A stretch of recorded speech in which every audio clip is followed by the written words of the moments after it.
Iran Israel మధ్య యుద్ధం జరుగుతోందని మనందరికీ తెలుసు.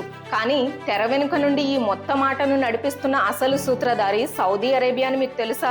ఈ అంతర్జాతీయ కుట్ర గురించి తెలిస్తే మీరు ఆశ్చర్యపోతారు. ఈ కథ 1953లో మొదలైంది. అప్పుడు ఇరాన్ ప్రధానమంత్రి తమ దేశంలోని ఆయిల్ ను జాతీయం చేశారు. అంటే ఆయిల్ మీద వచ్చే డబ్బు ఇరాన్ ప్రజలకే చెందాలి, విదేశీ కంపెనీలకు కాదు. ఈ నిర్ణయం అమెరికాకు, బ్రిటన్ కు అస్సలు నచ్చలేదు. వాళ్లకు చౌకగా ఆయిల్ కావాలి అంతే. సిఐఏతో ఒక ఆపరేషన్ చేయించి ఇరాన్ లో ప్రభుత్వాన్ని కూలదోశారు. ఇదంతా చూస్తున్న సౌదీ అరేబియా చాలా తెలివిగా ఒక ప్లాన్ వేసింది. ఇరాన్ లా గొడవ పెట్టుకోవడం కంటే అమెరికాతో చేతులు కలపడం మేలని నిర్ణయించుకుంది. వాళ్ళు ఇరాన్ కు పూర్తిగా వ్యతిరేకమైన ఆట ఆడారు. సౌదీ అమెరికాకు తమ ఆయిల్ నిల్వలపై పూర్తి యాక్సెస్ ఇచ్చింది.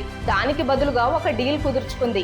ఈ డీల్ ఈ రోజుకి నడుస్తోంది. అదే పెట్రో డాలర్ ఒప్పందం. ఈ ఒప్పందం ప్రకారం సౌదీ తన ఆయిల్ ను కేవలం అమెరికన్ డాలర్లలోనే అమ్ముతుంది. దానికి బదులుగా అమెరికా తన సైన్యంతో సౌదీ అరేబియాకు పూర్తి రక్షణ కల్పిస్తోంది. ఈ ఒక్క డీల్ తో సౌదీ మరియు అమెరికా విడదీయరాని మిత్రులుగా మారిపోయాయి. దీని వల్ల నేరుగా నష్టపోయింది ఎవరు? ఇరాన్ మరియు ఇతర మిడిల్ ఈస్ట్ దేశాలు. ఇప్పుడు ఒక్కసారి ఆలోచించండి, ఒకవేళ ఇరాన్ స్వతంత్రంగా డాలర్లలో కాకుండా వేరే కరెన్సీలో ఆయిల్ అమ్మటం మొదలు పెడితే ఏమవుతుంది? అమెరికా డాలర్ ఆధిపత్యం, సౌదీ ఆయిల్ గుత్తాధిపత్యం రెండూ ప్రమాదంలో పడతాయి. అందుకే సౌదీ అరేబియా ఇరాన్ ను దెబ్బతీయాలనుకుంటోంది. కానీ తాము నేరుగా రంగంలోకి దిగకుండా ఇజ్రాయెల్ ను ఒక ఆయుధంగా వాడుకుంటోంది. అందుకే పైకి ఇది ఇరాన్ ఇజ్రాయెల్ యుద్ధంలా కనిపించినా దీని వెనుక ఉన్న అసలు ఆటగాడు సౌదీ అరేబియానే. వాళ్ళ ఆయిల్ అమ్ముడుపోతోంది, వాళ్ళ ఆధిపత్యం నిలబడుతోంది. కానీ వాళ్ళ చేతులు మాత్రం శుభ్రంగా ఉంటాయి. దీన్నే అంటారు పాము చావాలి కర్ర విరగకూడదు అని. ఈ పొలిటికల్ గేమ్ గురించి మీరేమనుకుంటున్నారో కింద కామెంట్స్ లో చెప్పండి.